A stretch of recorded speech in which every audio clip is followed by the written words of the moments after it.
আসসালামু আলাইকুম আপন মানুষজন অনলি কুকিং রেসিপিস চ্যানেলে সকলরে জানাই স্বাগতম। আজকে আমি আপনারা লাগি নিয়ে আইছি তেলের পিঠা অথবা মালপোয়া রেসিপি।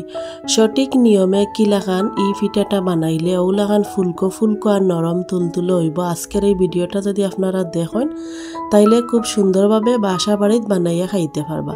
খুব সহজ মজাদার আর অনেক বেশি ফুলকো এই পিঠাটা। তো কিলাখান আজকের এই পিঠাটা বানাইছি, আশা করছি প্রথম থেকে শেষ পর্যন্ত পুরা ভিডিওটা দেখবা আর ভালো লাগলে একটা লাইক দিবা। মালপোয়া বানাইবার লাগে আমি বড় একটা হাঁড়ি নিছি, ওলাখান একটা পাত্র, আর এখানের মাঝে দিলাইরাম এক বাটি প্রথমে আমি ময়দা, আর আমি বাটি দিয়ে পরিমাপ করিয়া দিলাম। এখন আমি দিলাইরাম 2 বাটি ময়দা, আর ও বাটি দিয়ে 1 বাটি দিলাইরাম শুকনো চাউলের গুঁড়া, আবার ও বাটি দিয়ে 1 বাটি দিলাম চিনি। আপনারা যে কোনো কাপ অথবা বাটি দিয়ে পরিমাপটা দিতে পারেন। এখন দিলাইরাম 1 চা চামচ লবণ আর 1/2 চা চামচ খালি জিরা। এখন শুকনো উপকরণগুলারে খুব বালা করে মিশাইয়া নিলাম। আমার আজকের এই ভিডিওটা দেখিয়ে যদি আপনারা ওলাখান বানাইন তাইলে আপনার পিঠাগুলো হইব ফুলকো ফুলকো নরম তুলতুলা। পরের দিন পর্যন্ত নরম তুলতুলা থাকবো, খাইতে অনেক বেশি ভালো লাগবো। শুকনো উপকরণগুলা মিশানি হয়ে গেলে এখন আমি ও বাটি দিয়ে 1 বাটি দিলাইরাম গরম পানি। গরম পানি বলতে ফুটন্ত গরম পানি না, আবার কুসুম গরম পানি না, আর কি পানিটা একটু টান হইব, ফুটন্ত গরম পানির চাইতে কম হইতে হইব।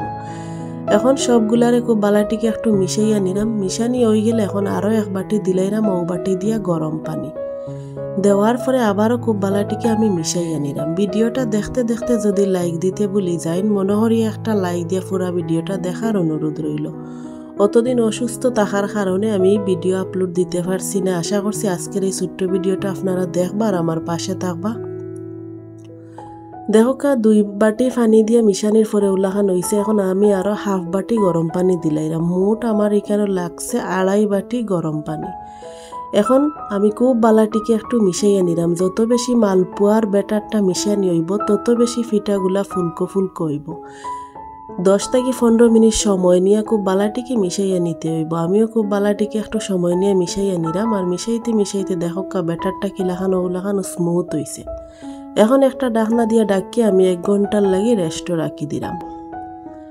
1 ঘন্টা হয়ে গেছে। এখন আমি ঢাকনাটা সরাইয়া আপনারা দেখাইলাম ব্যাটারটা কিলাখান হইছে। যদি মালপোয়া অথবা তেলের পিঠার ব্যাটার রেস্টও রাখা হয় তাইলে পিঠাগুলো অনেক বেশি নরম তুলতুলা হয়, আর তেলও দেওয়ার পরে খুব সুন্দরভাবে ফুলকো ফুলকো হয়। দেখো এই ব্যাটারটা অনেক বেশি স্মুথ হইছে, দেখিয়া হয়তো বুঝতে পাররা। আবারও আমি 4 থেকে 5 মিনিট খুব বালাটিকে মিশাইয়া নিলাম। আবারও হইরাম মালপোয়ার ব্যাটার যত বেশি বালা করে মিশানি হইব তত বেশি পিঠাগুলা সুন্দর হইব, খাইতে অনেক বেশি নরম তুলতুল হইব। এখন একটা চামচ দিয়ে আমি এর ঘনত্বটা দেখাইলাম। 2.5 বাটি পানির চাইতে একটুও বেশি আমি পানি দিছি না। দেখো কত সুন্দর স্মুথ ব্যাটারটা হইছে। সঠিক পরিমাপ সহ যদি আপনারা এই পিঠাটা বানাইন তাইলে পিঠাগুলা সব ফুলব, সুন্দর হইব, অনেক বেশি নরম তুলতুল হইবার সবগুলা পিঠা ফুলকো ফুলকো হইব। এখন আমি পিঠাগুলা তেল ভাজার লাগি আগে থাকি চুলার মাঝে আমি একটু বেশি পরিমাণে তেল খুব বালা করে গরম করিয়া নিছি একটা কড়াইয়ের মাঝে, আর নিছি ওলাখান একটা 4 কাপ। সবগুলা পিঠা যাতে একই সাইজের হয় এর কারণে আমি ওলাখান একটা 4 কাপ নিছি।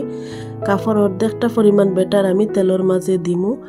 আর মালপোয়ার তেল খুব বালাটিকে গরম করিয়া প্রথমে নিতে হইব, আর তারপরে চুলার আঁচ একদম লত রাখিয়া ব্যাটারটা তেলের মাঝে দিতে হইব। এখন আমি 1/2 কাপ ব্যাটার তেলের মাঝে দিলাইছি। দেওয়ার পরেও দেখবা যদি আপনার ব্যাটারটা খুব সুন্দরভাবে সফটভাবে বানাইন সঠিকভাবে তাইলে পিঠাগুলা আউলাখান ফুলকো ফুলকো হইব কয়েক সেকেন্ডের ভিতরে। আমার পিঠাটা দেখিয়া হয়তো বুঝতে পাররা তেল দেওয়ার কয়েক সেকেন্ডের ভিতরে ফুলিয়া তেলের উপরে বাসি গেছে, আর কিলাখান ফুলকো হইছে আপনারা হয়তো যদি ভিডিওটা দেখেন তাইলে বুঝতে পারবা। আর 4 কাপ দিয়ে আমি দিছি কারণ সবগুলা পিঠা ওলাখান একই সাইজের হইব এর কারণে। এখন আমি চামচ দিয়ে উপরে তেল কিছুটা ওলাখান দিলাম যাতে খুব বালাটিকে ভিতরটাও ভাজা ভাজা হয়, আর কালারটাও দেখিয়া হয়তো বুঝতে পারা। কালার আপনারা পছন্দ মতো ভাজবা। কেউ কেউ বেশি লাল লাল ভাজা পছন্দ করে, কেউ কেউ আবার সাদা সাদা পছন্দ করে।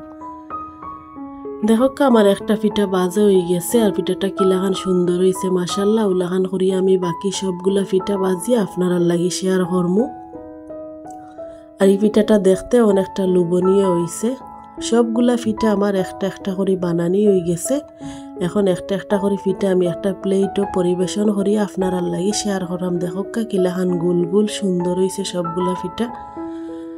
একটা পিঠা ভাঙ্গি আপনারা দেখাইলাম ভিতরটা কিলাখান হয়েছে। ভিতরে কিন্তু কোনো বেটার জমিয়া থাকছে না, সবগুলা বেটার একদম ভিতরটা একদম ফুলকো আর কিলাখান ফুলকো ফুলকো পিঠাটা হয়েছে। আমি একটা পিঠা ভাঙ্গি আপনারা ভিতরটা দেখাইলাম।